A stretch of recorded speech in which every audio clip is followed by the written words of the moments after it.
بسم اللہ الرحمن الرحیم نحمده ونصلی علی رسوله الکریم اما بعد قال النبی صلی اللہ علیہ وسلم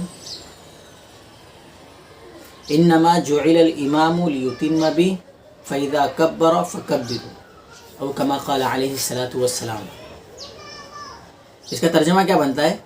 اللہ کے نبی کریم صلی اللہ علیہ وسلم نے فرمایا امام اسی لیے بنایا گیا ہے کہ اس کی اقتدا کی جائے، چنانچہ جب وہ تکبیر کہے تو تم بھی تکبیر کہو۔ عزیز دوستو، اللہ تبارک و تعالیٰ نے دنیا میں جتنی بھی مخلوقات بنائی ہیں عموماً جوڑ میں پیدا کی ہے، جیسے زمین، آسمان، چاند، سورج، اوڑھنا، بچھونا، اٹھنا، بیٹھنا، کھانا، پینا، کہنا، سننا۔ دھیان دو، غور کرو، کہنے کے ساتھ سننا، پڑھنا، اس کا ضد اور اس کا جوڑ نہ پڑھنا۔ اب ہم نے اس کو نہ پڑھنا کیسے بنایا؟ کیونکہ جب کوئی پڑھا لکھا شخص ہمارے پاس آئے تو کیا کہتے ہیں ہم اس کو؟ یہ پڑھا لکھا ہے۔ اور اگر کوئی پڑھا لکھا شخص نہیں آئے تو اس کو کیا کہتے ہیں؟ ان پڑھ۔ تو پڑھے لکھے کی ضد جوڑ جو ہے وہ ان پڑھ ہے، تو اسی طرح پڑھنے کی ضد کیا ہوگی؟ نہ پڑھنا ہوگی۔ لیکن کہنے کی ضد سننا بنے گی۔ تو جہاں سننا ہوگا، جہاں کہنا ہوگا وہاں سننے والے بھی ہوں گے، اور جہاں سننے والے ہیں تو مطلب کوئی کہنے والا بھی ہے۔ سمجھ گئے؟ اتنی بات سمجھ گئے؟ اور احادیث میں جو بات آئی ہے تکبیر پڑھنے کی نہیں آئی ہے، تکبیر کہنے کی آئی ہے۔ جب امام صاحب تکبیر کہے تو تم بھی تکبیر کہو۔ کہو کا مطلب سمجھ رہے نا؟ کہو کا مطلب یہ ہے کہ کچھ سننے والے بھی ہونا چاہیے۔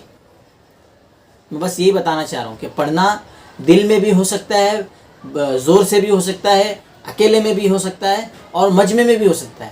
لیکن کہنا جو ہوگا وہ باہر ہی ہوگا۔ کم سے کم اتنا تو ہو کہ اس کا خود کا کان سنے، سننے والے ہونا چاہیے۔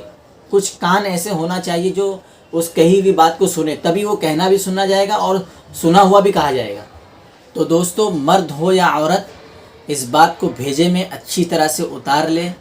نماز کوئی سی بھی ہو، فرض، سنت، واجب، وتر، نفل، مستحب، مباح، یا پھر عیدین، جمعہ، اور اسی طرح چاشت، اوابین، نماز کوئی سی بھی ہو، چاہے کوئی بھی ہو، جس پر بھی نماز فرض ہے، چاہے وہ امام صاحب کے پیچھے نماز پڑھ رہا ہو، چاہے وہ تنہا نماز پڑھ رہا ہو، ہر بندے کے لیے نماز کے شروع میں جو تکبیر تحریمہ ہوتی ہے وہ کم سے کم اتنے زور سے ادا کرنا ضروری ہے کہ اس کا کان جو ہے وہ سن لے۔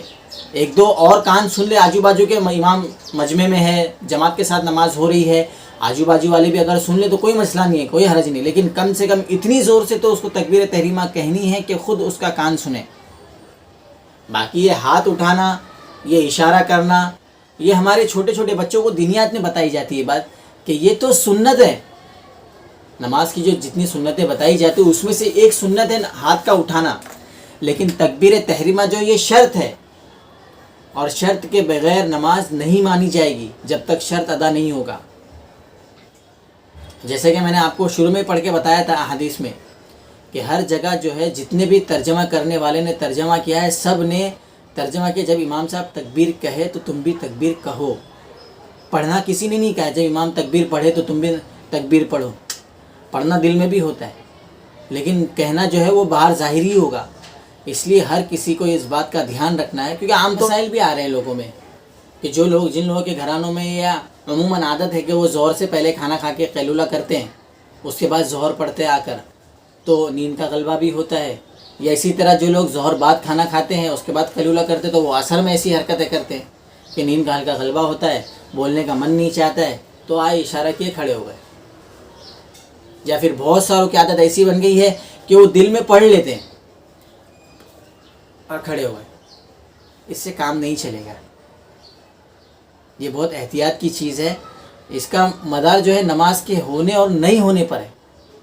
دیکھو باقی اور چیزیں جو ہے جیسے رفع یدین کرنا نہیں کرنا، ہاتھ اٹھانا نہیں اٹھانا، کہاں تک اٹھانا، آمین زور سے نہیں آہستہ، کہاں رکھنا ہے، اوپر رکھنا ہے نیچے رکھنا ہے، یہ سب مسئلے جو ہے یہ سنت کے درجے کے، ہر کوئی مانتا ہے کہ سنت کے درجے میں ہے اور اس کے بغیر بھی نماز ہو جاتی ہے۔ جیسے اگر کوئی بولتا ہو کہ مطلب ہے کہ آمین زور سے کہنا ہے، لیکن اگر کوئی اس سے یہ پوچھا جائے اگر آمین آہستہ پڑھ لے تو کیا، تو وہ بھی یہ کہے کہ ہاں نماز ہو جائے گی، لیکن بہتر تھا کہ آمین زور سے پڑھتا.